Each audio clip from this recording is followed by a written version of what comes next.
1700, പിന്നെ trade expense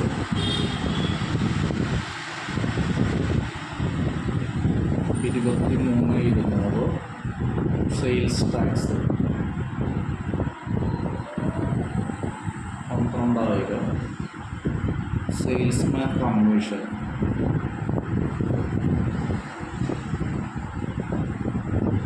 22,000. അത്രയും കണ്ടിട്ട് നമ്മളത് കൂട്ടണം. കൂട്ടുമ്പോൾ 10,34,523 കിട്ടുന്നു. 10,34,523.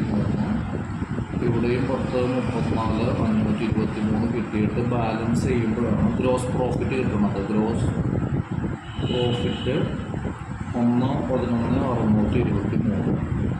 ഇനി ആ ഗ്രോസ് പ്രോഫിറ്റ് ഇങ്ങോട്ട് തിരിച്ചെഴുതി. Gross profit 1,11,623. പിന്നെ നമ്മൾ അതിൽ വായിക്കുമ്പോഴേക്കും ഇൻട്രസ്റ്റ് ഓൺ ലോൺ P&L എടുക്കുന്നതാണ്. Interest on loan 53,200. ഡിപ്രീസിയേഷൻ നേരത്തെ തന്നിട്ടുണ്ട് 273 രൂപ.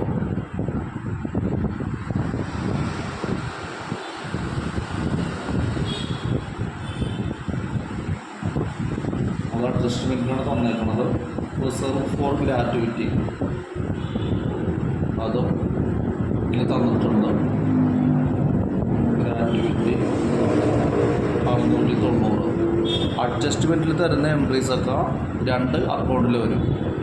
ഒന്നിൽ ബാലൻസ് ഷീറ്റിൽ എന്തായാലും വരും. അതുകൂടാതെ P&L'ലോ ട്രേഡിങ്ങിലോ വരും. റിസർവ് ഫോർ ഗ്രാറ്റുവിറ്റി അത്രയും കൂട്ടി കഴിഞ്ഞിട്ട് നമ്മളിവിടെ കൂട്ടുന്നു. ഇപ്പുറത്ത് മിസ്ലേനിയസ് ഇൻകം ഉണ്ട്. Miscellaneous income 7,200. ടോട്ടൽ 1,18,823. നമ്മളിവിടെ ടോട്ടൽ ഇവിടെ എഴുതുന്നു 1,18,723. ബാലൻസ് ചെയ്യുമ്പോൾ നെറ്റ് പ്രോഫിറ്റ് 64,66,0. അങ്ങനെ P&L കഴിഞ്ഞു. ഇനി ബാലൻസ് ഷീറ്റ് ചെയ്യണം. അപ്പോൾ അതിൻ്റെ ഒരു വർക്കിംഗ് നോട്ട് എന്താ ചെയ്യേണ്ടതെന്ന് വെച്ച് കഴിഞ്ഞാൽ അത് 2 വശത്തുമുള്ള അക്കൗണ്ടിൽ വന്നേക്കുന്നതെല്ലാം പരസ്പരം കുറച്ചിട്ട് വേണം എഴുതാനായിട്ട്. അപ്പോൾ വർക്കിംഗ് നോട്ട് അതിനുവേണ്ടി ആദ്യം പ്രിപ്പയർ ചെയ്യുക. വർക്കിംഗ് നോട്ടിൽ ഇപ്പോൾ ഷെയർ ക്യാപിറ്റലുണ്ട്. ഷെയർ ക്യാപിറ്റൽ 97,50 തന്നിട്ടുണ്ട്. പിന്നെ അതുകൂടാതെ ഇപ്പുറത്ത് 700 തന്നിട്ടുണ്ട്. അപ്പോൾ അതറിയാമല്ലോ. അത് മറ്റേ ആദ്യം തന്നെ നമ്മൾ വർക്കിംഗ് നോട്ട് എഴുതുമ്പോഴേക്കും ഒരു കാര്യം എഴുതി വെക്കേണ്ടത്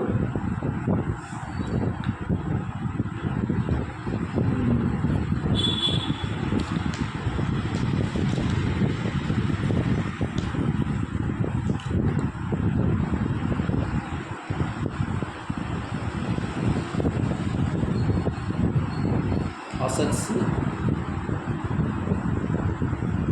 ഡിസ്ബേഴ്സ്മെൻറ്റ് അല്ലെ പേയ്മെൻറ്റ് മൈനസ് റെസീപ്റ്റ്.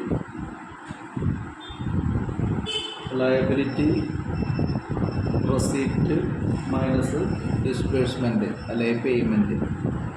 ഇപ്പോൾ 97,50 എന്ന് പറയുമ്പോഴേക്കും ഇവിടെ വന്നേക്കുന്നത് റെസീപ്റ്റിലാണ് വന്നേക്കുന്നത്. അപ്പോൾ ക്യാപിറ്റൽ മറ്റേ ഇതല്ലേ ലയബിലിറ്റി അല്ലേ. അപ്പോൾ അതുകൊണ്ട് 700 കുറച്ചു. അപ്പോൾ 950. ഇനി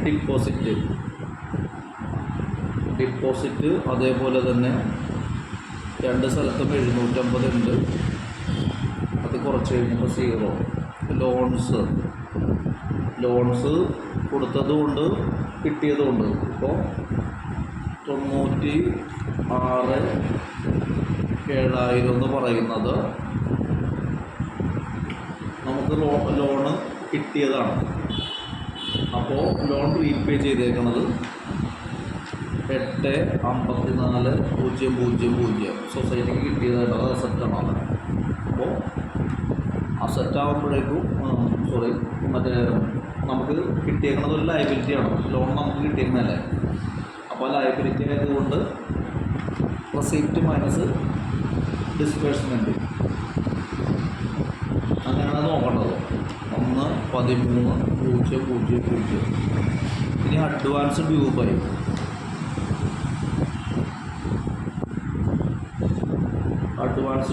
എന്ന് പറയുമ്പോഴേക്കും അതും ലയബിലിറ്റിയാണ്.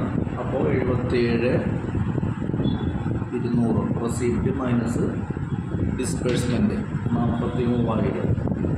അപ്പോൾ 34,200. ഇനി ബാങ്ക് ഡിപ്പോസിറ്റ് എന്ന് പറയുമ്പോഴേക്കും അസറ്റാണത്. അസറ്റായതുകൊണ്ട് ഡിസ്ബേഴ്സ്മെൻറ്റ് മൈനസ് റെസിപ്റ്റ് ആയിരിക്കും. അപ്പോൾ 3,72,000 അവിടെ കൊടുത്തു. 1,16,000 കിട്ടി. ഇനി അഡ്വാൻസ് ഡ്യൂ ടു എന്ന് പറയുമ്പോഴേക്കും അഡ്വാൻസ് ഡ്യൂ ടു അത് അസറ്റാണ്. അപ്പോൾ ഡിസ്ബേഴ്സ്മെൻറ്റ് മൈനസ് റെസിപ്റ്റ്. ഡിസ്ബേഴ്സ്മെൻറ്റിൽ 97,000 കിടക്കുന്നു, മറ്റേത് 52,000 കിടക്കുന്നു. സിഗരറ്റ് 45,000. ഇത്രയും ആദ്യം എഴുതി വെക്കണം. അതിനുശേഷം വേണം നമ്മൾ ബാലൻസ് ഷീറ്റ് നമ്മളുടെ ഈ ബാലൻസ് ഷീറ്റോട്ട് മാറ്റാറ്. ബാലൻസ് ഷീറ്റ് നോക്കുക. Liability amount, liability amount. First നമ്മൾ തിരിച്ചെഴുതിയ share capital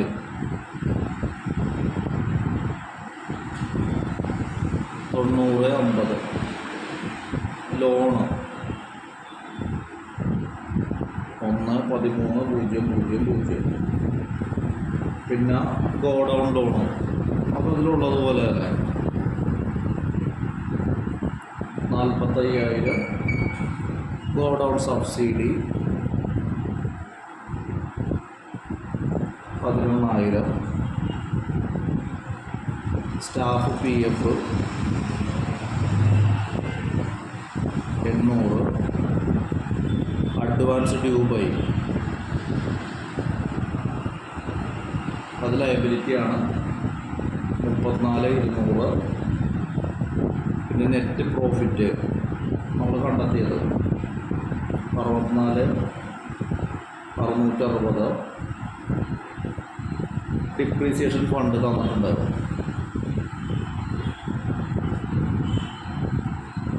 $273. Reserve four gratuity ഇതൊക്കെ അഡ്ജസ്റ്റ്മെൻറ്റ് തന്നിട്ടുണ്ട്.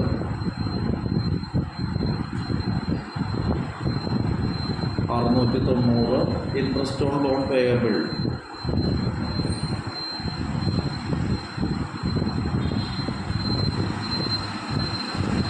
7,200. ട്രേഡ് എക്സ്പെൻസ് ഔട്ട്സ്റ്റാൻഡിങ്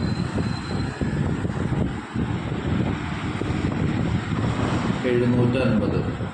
അതേപോലെ അപ്പുറത്ത് നമ്മൾ ശ്രദ്ധിക്കേണ്ടത് ഈ ക്യാഷ് ഇൻ ഹാൻഡാണ് ആദ്യം എഴുതുന്നത്. അത് കിട്ടുന്നത് നമ്മളുടെ ക്വസ്റ്റ്യനിൽ അവസാനം ക്ലോസിംഗ് ബാലൻസ് എന്ന് പറഞ്ഞ് എഴുതിയിട്ടുണ്ടാവും. ആ ക്ലോസിംഗ് ബാലൻസാണ് നമ്മൾ ക്യാഷ് ഇൻ ഹാൻഡായിട്ട് എഴുതേണ്ടത്. അപ്പോൾ cash in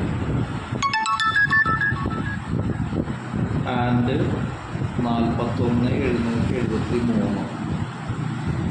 staff PF investment, സ്റ്റാഫിൻ്റെ PF ഇൻവെസ്റ്റ് ചെയ്തേക്കുന്നത് 800. ബാങ്ക് ഡിപ്പോസിറ്റ് അസറ്റാണ് 1,16,000. പിന്നെ closing stock 22,000. Trade income outstanding, trade income outstanding 750. Furniture 27,300. Share investment share investment 40,000. Advance due to അത് അസറ്റാണ്. Advance due to 45,000. ടോട്ടൽ ചെയ്യുമ്പോൾ 2,93,623 പുറത്തും 2,93,623.